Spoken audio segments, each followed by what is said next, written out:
ఉపవాసం అన్న మాట ఎందుకు వచ్చిందో మీరు తెలుసుకోవాల్సి ఉంటుంది. ఉప అంటే సమీపమునందు, వసి అంటే నివసించుట. ఉపవాసము అనేటటువంటిది ఎప్పుడు పడితే అప్పుడు చెయ్యమని శాస్త్రం చెప్పలేదు. ఇది మీరు బాగా గమనించాలి. మొదట ఉపవాసము అన్నది ఎందుకు వచ్చిందో తెలుసా అండి? బాధను గుర్తెరుగుట కొరకు. ఇది ముందు తెలుసుకోవాలి.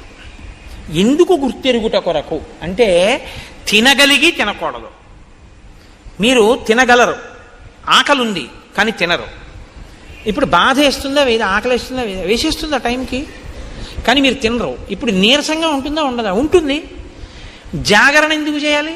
నిద్ర వస్తుంది కానీ పడుకోరు. ఎందుకు పడుకోరు? ఇంట్లో అన్నీ ఉన్నాయి, చక్కగా పడకుంది అన్నీ ఉన్నాయి, కానీ పడుకోరు.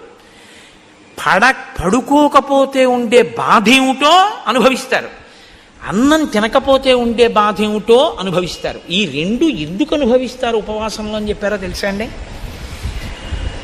శరీరంలోంచి జీవుడు నిష్క్రమిస్తాడు, ఏదో ఒకనాడు వెళ్ళిపోవాలి, తప్పదు, ఇందులోంచి వెళ్ళిపోతాడు. వెళ్ళిపోయినప్పుడు బాధతో వెళతాడు తప్ప సంతోషంతో వెళ్ళడు. వెళ్ళిపోయేటప్పుడు చాలా సుఖంగా ఉంటుందని మీరు అనుకోవద్దు, చాలా బాధగానే ఉంటుంది. వినిర్ముక్తం అయ్యేటప్పుడు ఒక్కొక్కసారి 1,00,000 తేళ్లు కుట్టిన బాధ ఉంటుందని చెప్పారు. ఆ వినిర్ముక్తమైనప్పుడు బాధలో ఈశ్వరుడు ఎలా గుర్తొస్తాడు మీకు? ప్రయత్నపూర్వకంగా బాధలో ఈశ్వర స్మరణ మీరు అలవాటు చేసుకోవాలి. కాబట్టి తినగలిగి తినకుండా ఈశ్వర స్మరణ, పడుకోగలిగి పడుకోకుండా ఈశ్వర స్మరణ, అది జాగరణ, ఉపవాసం. అది అందుకొచ్చింది. అది మీ ఇష్టం వచ్చినట్టు చేశారనుకోండి, ఈ శరీరాన్ని బాధ పెట్టిన పాపం మీ ఖాతాలో వేస్తారు. మరి ఉపవాసం ఎప్పుడు చెయ్యాలి? మీ ఇష్టం కాదు, శాస్త్రం నిర్ణయం చేసింది ఎప్పుడు చెయ్యాలో.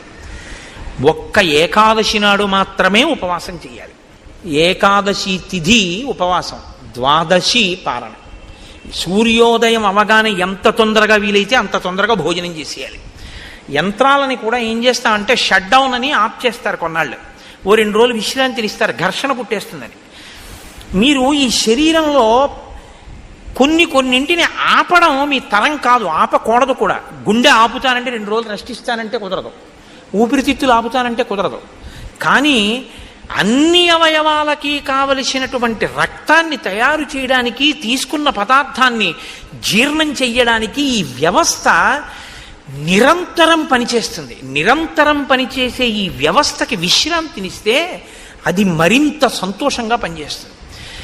ఈ శరీరానికి అన్నం ఇవ్వడం ఆపి భగవద్ కీర్తనామృతంతో దీన్ని నింపుతారు. ఆ ఉపవాసం అన్నాడు. భజనామృతము, భజన చేత అమృతం, స్తోత్రామృతము, స్తోత్రములతో అమృతం, ధ్యానామృతము, ధ్యానము చేత అమృతం. తప్ప ఉపవాసం ఉండి ఆఫీస్కి వచ్చేసానండి అని వెళ్ళిపోకూడదు. ఉపవాసం కాదు. అది ఏమిటవుతుందో తెలుసా అండి?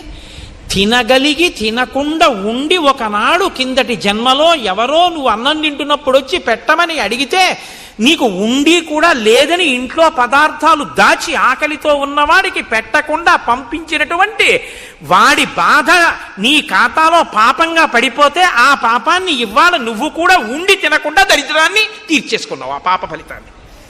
అది ఆఫీస్కి వెళ్ళిపోయి చేసే ఉపవాసం. ఉపవాసం అంటే ఆఫీస్కి వెళ్ళిపోతే ఉపవాసం చెయ్యొద్దు.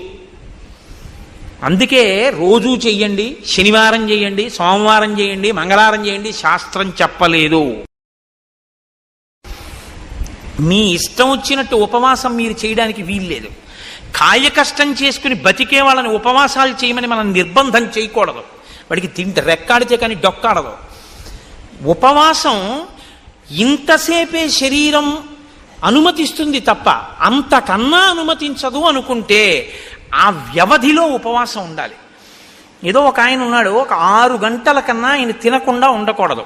కాబట్టి ఇప్పుడు 6 గంటలు మాత్రమే ఉండి శరీరము పడిపోకుండా నిలబెట్టడానికి వీలైనటువంటి సాత్విక పదార్థంతో శరీరాన్ని నింపాలి.